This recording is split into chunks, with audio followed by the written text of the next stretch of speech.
आज हम एलोवेरा के बारे में, इनकी गुण दोष, कैसे सेवन करें और कैसे नहीं, इसकी पूरी जानकारी देंगे। पूरी हमारी वीडियो को स्किप ना करें, पूरी वीडियो देखें हमारी। अभी हमने ताज़ी एलोवेरा काटा है, देखिए आप देख सकते हैं पीला पीला इसमें आ रहा है। जब हम एलोवेरा को काटते हैं तो उसके साथ ये निकलता है। हमें इसको डायरेक्ट इसका सेवन नहीं करना है, हमें जो है इसका ये सारा निकालना है, जब इसके बाद सेवन करना है। इसका निकालने का तरीका होता है, या तो इसे 20 से 30 मिनट तक लगातार ठंडे पानी से धोएं, ठंडे ताज़ी पानी से धोएं, या फिर सबसे सरल तरीका है इसे उल्टा दीवार के सारे लग दें। उससे क्या होगा, उसका सारा इसका एक पीला पीला सा निकल जाएगा। अब हमें ये क्वेश्चन आता है, ये पीला पीला है क्या? ये पीला पीला एक स्लो पॉइजन होता है, स्लो पॉइजन। अगर हम इसे लगातार लेंगे तो हमारा पेट खराब रहेगा। डायरेक्ट लेंगे वैसे ही, क्योंकि पीला पीला होता है ना, एक पॉइजन जहर होता है, स्लो पॉइजन, धीमा जहर इसे कहते हैं।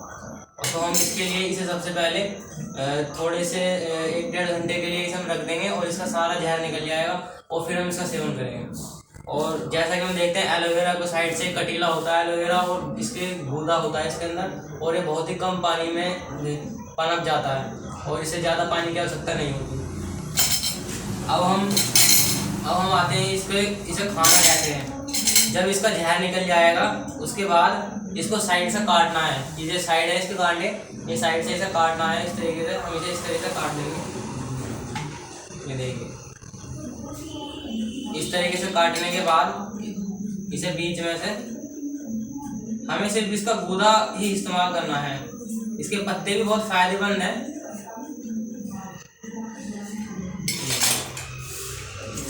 जैसा हम इसके ये गूदा है, कोई भी चम्मच लेंगे, इस चम्मच से इस गूदे को इस तरीके से निकाल लेंगे, और इस तरीके से इसमें बहुत सारा गूदा निकल जाएगा। ये देखिए, ये एक आयुर्वेद में और पुराणों में, प्राचीन इतिहास में और प्राचीन आयुर्वेदिक किताबों में ये बताया गया है कि ये घी से भी ज़्यादा कारगर है।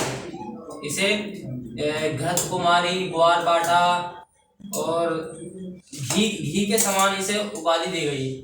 तो हमें जो है कुछ औषधियाँ ऐसी होती हैं जिनका हमें नियमित सेवन करना चाहिए, जिससे हमारा इम्यून सिस्टम अच्छा रहता है। और जैसा कि आप सभी जानते हैं, कोरोना काल चल रहा है, 3rd वेव आने वाली है, और बहुत से वैक्सीन पर भ्रम फैला रहे हैं कि वैक्सीन नहीं लगवानी चाहिए। मेरा आपसे अनुरोध है कि वैक्सीन को जल्दी से जल्दी लगवा लें, और इसमें कोई भ्रम नहीं है, ये सेफ है। बुखार आता है जो कुछ समय के लिए फिर चला जाता है, नॉर्मल वैक्सीन की तरह ही इसके साइड इफेक्ट हैं बस। और थोड़ा बचने के लिए हमें घरेलू नुस्खों की भी करनी चाहिए, जैसे हल्दी हुआ, दूध के साथ हल्दी ले लिया, शाम को च्यवनप्राश खा लिया। उसी तरीके से अगर घर में एलोवेरा होते हैं, एलोवेरा को हम यूज़ करने के लिए इसको सिर्फ इसकी इतनी पोटेंशियम है, सुबह को गर्म पानी के साथ इसे चबा के इसे ले सकते हैं। उससे क्या होगा, हमारे जो यकृत होता है, जिसे हम लीवर कहते हैं, जो हमारे शरीर का इंजन होता है, वो ये उस इंजन के लिए रामबाण है। ये जब तक कह रहा हूँ, घी का काम करता है। तो अगर ये इम्यूनिटी सिस्टम को बूस्ट करता है, इसके अंदर vitamin A, vitamin E, vitamin C प्रचुर मात्रा में पाए जाते हैं। ये नेत्र के लिए रामबाण है। रतौंधी रोग हो जाए किसी को, तो आँख किसी कमजोर हो रही है, तो इसका सेवन कर सकते हैं हम नियमित, सुबह शाम खाली पेट। इसको खाने के कई चमत्कारिक फायदे हैं, आपको बताऊंगा, आप मेरा विश्वास नहीं करेंगे। इसको मुझे भूख नहीं लगती थी, मैं 1 रोटी 1.5 रोटी खाता था। अब मैंने इसका 1 महीने से लगातार सेवन करा है, सुबह शाम। मुझे भूख लग रही है बहुत अच्छी, मैं 5 से 6 रोटी तीनों टाइम खा रहा हूँ, और भूख मुझे अच्छी लगने लगी है अब। और मैं पहले टॉनिक पीता था लीवर की, अब मैंने ये खाना शुरू कर दिया। तो ये कोरोना में भी हमें बचाएगा। अगर किसी को कोरोना हो जाए तो इसका सेवन करें कोरोना में सुबह को। और आंवला जूस का, और इसका एलोवेरा जूस। मैं ये नहीं कहता बाबा रामदेव का लेगा या किसी का भी लेगा, अपने घर में नेचुरल बनाओ, नेचुरल आंवला लेगा और नेचुरल इसका मिक्सी में जूस बनाओ दोनों का, और पियो। और लौकी का जूस पियो, तो उससे हम इस कोरोना काल में बच सकते हैं। वरना सबका विनाश काल आ चुका है और ये दुनिया तबाह होने वाली है। वैक्सीन पर दवा बनने के बावजूद इसका कोई वो नहीं है, करोड़ों में संख्या पहुंच रही है मरीजों की। तो हम आते हैं इस पे। तो ये जो इसके एलोवेरा के मैं बता रहा हूँ, मैं पागल थोड़ी हूँ, ये जो मैं वीडियो बना रहा हूँ मैं आपको मैं बताना चाहता हूँ इसके क्या क्या लाभ है।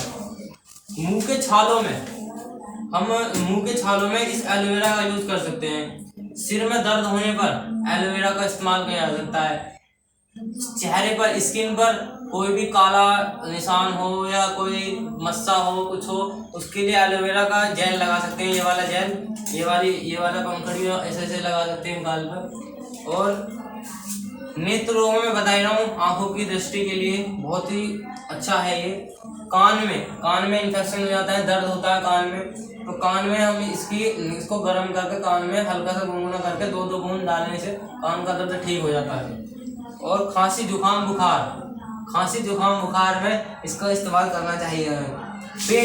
अगर पेट में किसी प्रकार का इन्फेक्शन हो गया है, एलोवेरा और गिलोय, इन्फेक्शन में रामबाण, इन्फेक्शन पेट में इन्फेक्शन हो, आंतों में इन्फेक्शन हो जाता है, तो गिलोय कोरोना काल में रामबाण सिद्ध हुई है। आयुर्वेद जीत रहा है, कोरोना को हरा रहा है। कोरोना जैसी बीमारी को आयुर्वेद से ही ठीक किया जा सकता है। और पीलिया, जिसे इंग्लिश में जॉन्डिस कहते हैं, इसकी एलोपैथ में जॉन्डिस का कोई इलाज नहीं है, लेकिन आयुर्वेद में इसका इलाज है, बहुत बेहतरीन इलाज है। हम इसका सुबह शाम इतनी पोटेंशियम है, खाली पेट इतनी पोटेंशियम है, इसका सेवन करने से हमें पीलिया से निजात मिलता है, खून बनता है शरीर में नया, और पेट साफ होता है, लीवर को शक्ति मिलती है। विटामिन ए और विटामिन ई और विटामिन सी की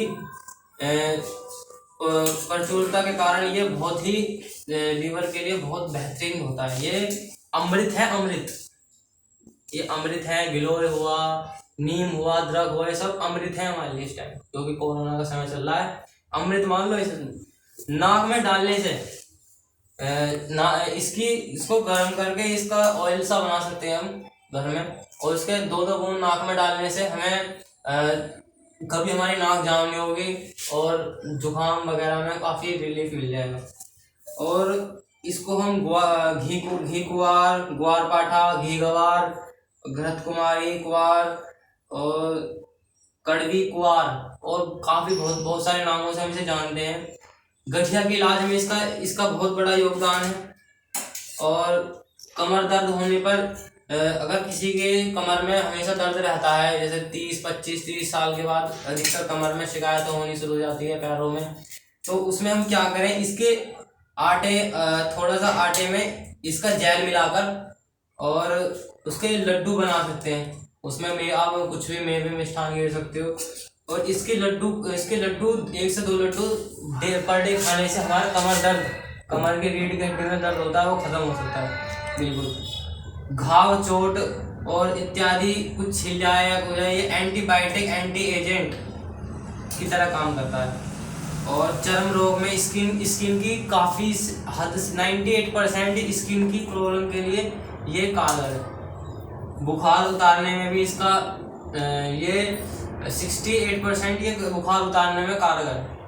और इसका सेवन हम नियमित करने से कोई नुकसान है ही नहीं, मतलब इसकी पोटेंशियल में यूज़ करो और इसका स्लो पॉइजन निकाल लो। 1 घंटे तक इसे उल्टा खड़ा कर दो, इसका सारा ये जो येलो दिखाई दे रहा है ये स्लो पॉइजन होता है। इसका स्लो पॉइजन निकालने के बाद इसका सेवन करें। अगर आपने इसका स्लो पॉइजन नहीं निकाला तो आपको ये फायदे की जगह नुकसान भी दे सकता है। आपका पेट खराब हो सकता है, आपको फूड पॉइजनिंग हो सकती है, आपको कुछ भी हो सकता है। लेकिन इसका जहर निकालने के बाद इसका इस्तेमाल करें तो ये रामबाण है और अचूक है। इसका काढ़ा बनाकर 25 से 30 ml सुबह शाम ठीक ठाक भी ले, क्योंकि कोरोना में आप जानते हैं रोज मौतें हो रही है, लाखों मौतें रोज हो रही हैं। और इसका आपको पता है और हमें पता है, इसका इलाज आयुर्वेद में ही है। तो इसकी और बहुत सारी जानकारियां हैं, जितने मैंने बताए हैं इसके लाभ हैं। और कोरोना काल में अगर हमने जो कोरोना पेशेंट्स हैं हमने उनसे पूछा है फोन करके कि आप कैसे ठीक हो रहे हो, तो उन्होंने कहा है कि नीम की पत्तियां कि कोरोना में बहुत असर दिखा रही है। नीम की पत्तियां, अदरक का छोटा सा टुकड़ा और नीम, उन्हें कूटकर उनका काढ़ा बनाने से हमें दिन में 3 से 4 बार पी ले। अगर कोई कोरोना पॉजिटिव है तो उसे पीने से उसकी इम्यूनिटी इतनी बूस्ट हो जाएगी कि उसको कोरोना का कोई लक्षण नहीं होगा। तो इतनी इन्फॉर्मेशन मैं आपको देना चाहता था, जिससे कि जो मुझे नॉलेज है वो मैं दूसरों को तक पहुंचा दूँ। नमस्कार, धन्यवाद। धन्यवाद।